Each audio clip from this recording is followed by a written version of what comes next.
परासरण osmosis. परासरण विलायक पदार्थों का विशिष्ट प्रकार का विसरण है जो अर्धपारगम्य झिल्ली सेमी परमिएबल मेम्ब्रेन के माध्यम से होता है। यदि एक विलयन तथा उसके शुद्ध विलायक को अर्धपारगम्य झिल्ली द्वारा पृथक रखते हैं तो विलायक के अणु विलयन में विस्तृत हो जाते हैं।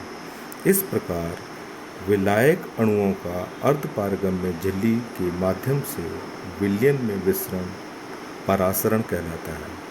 यदि दो भिन्न सांद्रता के विलयनों को अर्धपारगम्य झिल्ली द्वारा पृथक किया जाता है तो विलायक निम्न सांद्रता विलयन से उच्च सांद्रता विलयन में विस्तृत होता है तथा यह क्रिया तब तक जारी रहती है जब तक दोनों ओर विलयन की सांद्रता बराबर नहीं हो जाती है। इस प्रकार विलायक अणुओं का अर्धपारगम्य झिल्ली से होकर कम सांद्रता विलयन से अधिक सांद्रता विलयन में विसरण की क्रिया परासरण कहलाती है। दोनों ही परिस्थितियों में विलायक अपनी अधिक सांद्रता क्षेत्र से कम सांद्रता क्षेत्र में विस्तृत होता है। इस प्रकार परासरण वह क्रिया है जिसमें विलायक या जल अपनी अधिक सांद्रता से कम सांद्रता की ओर अर्धपारगम्य झिल्ली के माध्यम से विस्तृत होता है।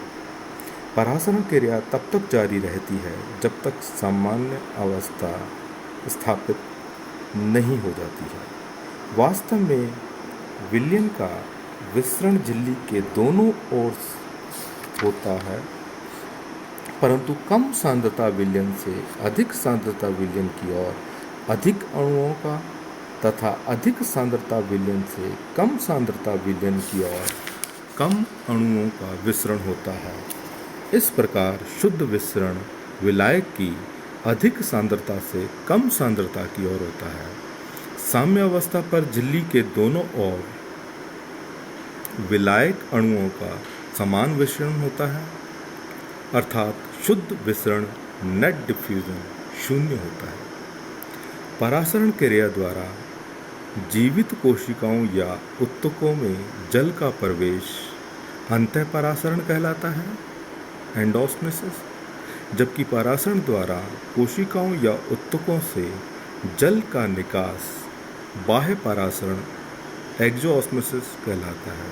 अंतःपरासरण तथा बाह्य परासरण कोशिकाओं तथा बाह्य वातावरण में जल की आपेक्षिक सांद्रता पर निर्भर करता है।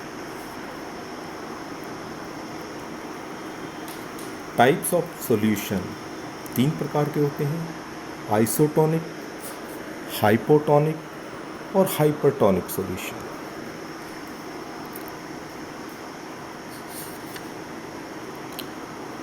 परासरण दाब ऑस्मोटिक प्रेशर वह अधिकतम दाब जो परासरणीय सक्रिय विलयन में उस समय उत्पन्न होता है जब इसे अर्धपारगम्य झिल्ली द्वारा इसके शुद्ध विलायक से पृथक रखा जाता है, परासरणीय दाब कहलाता है। विलयन का परासरण दाब परासरण मापी ऑस्मोमीटर द्वारा नापा जाता है। फेफर का परासरण मापी सबसे सामान्य प्रकार का परासरण मापी होता है। आजकल इसकी इकाई बार है। आधुनिक कार्य की वैज्ञानिक परासरणीय दाब के स्थान पर परासरण विभव ऑस्मोटिक पोटेंशियल शब्द का प्रयोग करते हैं जो परासरणीय दाब के बराबर परंतु मान ऋणात्मक होता है।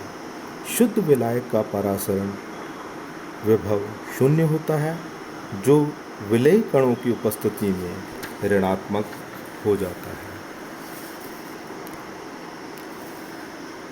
स्थिति दाब एवं भित्ति दाब, turgid pressure and wall pressure. परासरण के कारण किसी बंद परासरणीय तंत्र में जल के प्रवेश से उत्पन्न होने वाला द्रव स्थैतिक दाब हाइड्रोस्टैटिक प्रेशर, स्थिर दाब टर्जिट प्रेशर कहलाता है। यह परासरण क्रिया के फलस्वरूप उत्पन्न होने वाला वास्तविक दाब है जो परिवर्तनशील होता है तथा इसका अधिकतम मान परासरण दाब के बराबर होता है। अंतः परासरण क्रिया द्वारा कोशिका में जल प्रवेश करता है। यह जल सामान्यतः रिक्तिकाओं में एकत्रित होता है। रिक्तिका जीव द्रव्य पर दबाव डालती है जिससे प्लाज्मा कला तन जाती है तथा कोशिका स्थिर टर्जिट हो जाती है। इस स्थिति में कोशिका रस द्वारा प्लाज्मा कला पर पड़ने वाला बल स्थिर दाब टर्जिट प्रेशर कहलाता है। स्थिर दाब में कोशिका भित्ति प्लाज्मा कला को स्थिर दाब के विरुद्ध परंतु समान बल द्वारा अंदर की ओर ढकेलती है। इसे भित्ति दाब वॉल प्रेशर कहते हैं। इस प्रकार कोशिका भित्ति द्वारा कोशिका रस पर उत्पन्न होने वाला दाब भित्ति दाब कहलाता है जो स्थिर दाब के समान परंतु विपरीत होता है। इस प्रकार कोशिका में स्थिर दाब व भित्ति दाब समान होने पर स्थिर बनी रहती है। विसरण दाब न्यूनता डिफ्यूजन प्रेशर डेफिसिट डीपीडी। इस शब्द का प्रयोग सर्वप्रथम मेयर ने किया था। विसरण दाब किसी भी पदार्थ की विसरित होने की प्रवृत्ति को दर्शाता है तथा सांद्रता के समानुपाती होता है। शुद्ध विलायक का विसरण दाब सर्वाधिक होता है। जब शुद्ध विलयन में विलेय कण मिलाए जाते हैं तो इस प्रकार बने विलयन का विसरण दाब कम हो जाता है।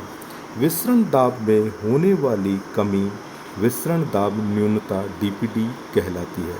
इस प्रकार किसी भी विलयन का विसरण दाब उसके शुद्ध विलायक से कम होता है। किसी विलयन के विसरण दाब तथा उसके शुद्ध विलायक के विसरण दाब के निश्चित ताप व दाब पर अंतर को विसरण दाब न्यूनता कहते हैं। इस प्रकार किसी तंत्र का विसरण दाब न्यूनता वह शुद्ध दाब होता है जिससे जल उसमें प्रवेश करता है, अर्थात यह तंत्र की जल अवशोषण क्षमता का माप है। इसलिए इसे चूषण दाब, सक्शन प्रेशर अथवा अवशोषण विभव एब्जॉर्प्शन पोटेंशियल भी कहते हैं। जल की गति सदैव डीपीटी क्षेत्र से कम डीपीटी क्षेत्र से अधिक डीपीटी क्षेत्र की ओर होती है।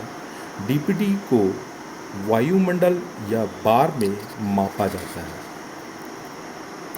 बंद परासरणी तंत्र में इसका मान DPD is equal to OP minus